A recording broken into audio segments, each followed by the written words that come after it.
So clear verdict from the people of Thailand, but how optimistic are you that the Senate will approve the appointment of Mr. Pita as Prime Minister and move forward, form the government? Theoretically speaking, I definitely expect the senators to vote in line with the majority of the people in Thailand. Realistically, it's not a very optimistic situation that we have here. We had senators coming out this morning or last night in Thailand talking about the prospect of them for voting that's aligned with the will of the people. And it was kind of questionable whether they are going to vote for the Move Forward Party or they're going to vote absentee. It looks like right now they just expect the member of the parliament to form a big coalition of more than half of the parliament members. So they put more pressure and responsibility on the member of parliament and the Move Forward Party themselves, meaning that they're probably not going to be willing to vote for the Move Forward Party. Let's hope for the best here. It's just not very optimistic. Well, this election has been, or sort of seen, a clear rejection of the military and the conservative rule. Was that a surprise to you? And what do you make of the changing political landscape in Thailand and sentiment on the ground? It was not surprising that people wanted it to change. We had movement 2 years ago that was really clear that people had enough with the military election, the military government. It was a bit surprising to me that the Move Forward Party won majority. Definitely didn't expect them to come first, but it was a good excitement that now we have a consensus that we want to move beyond the military government and the cycle of coup d'etat governed by military regime that weren't really approved by the people.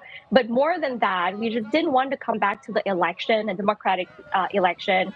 They wanted something beyond just election. They wanted reforms of the military.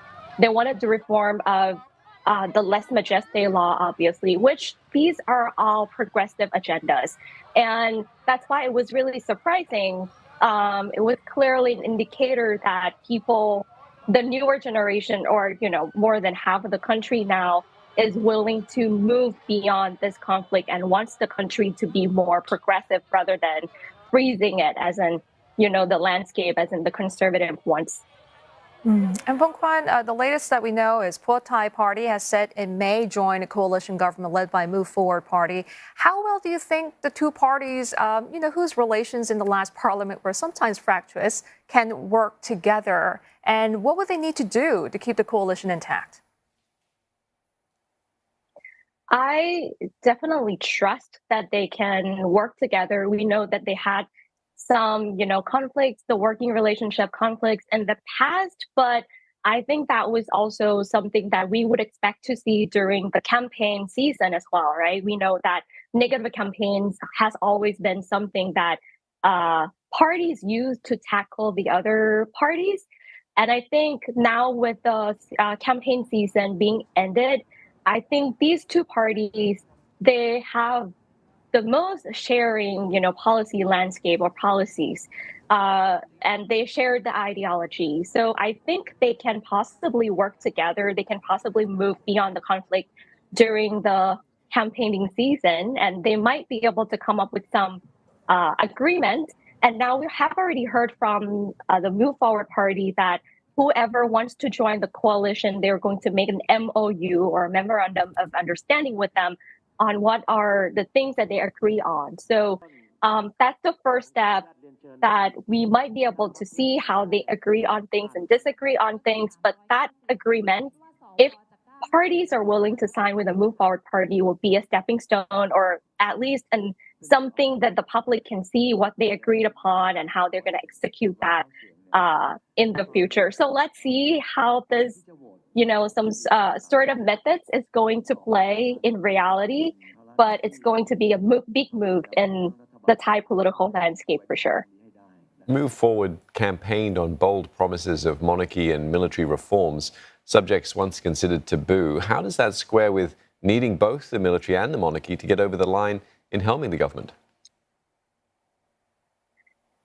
Yeah, this is a very difficult topic to discuss because now we are discussing the willingness of the party and also the people that support them to move forward with these reforms.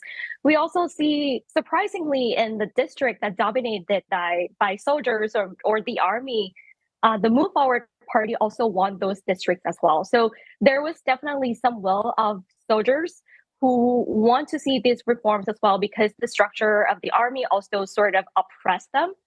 Um, with that said, we don't really know whether these institutions are willing to make this happen or allow this to happen. So if there is going to be any opposition, we're probably going to see all the mechanisms that put in place by the current constitution to play a role. For example, the senators might be the first institution that oppose this election and instead elect a minority government. We might see the election commission as well. And as you may know, the final results are not going to come out any soon. It's probably going to be delayed until 60 days after the election.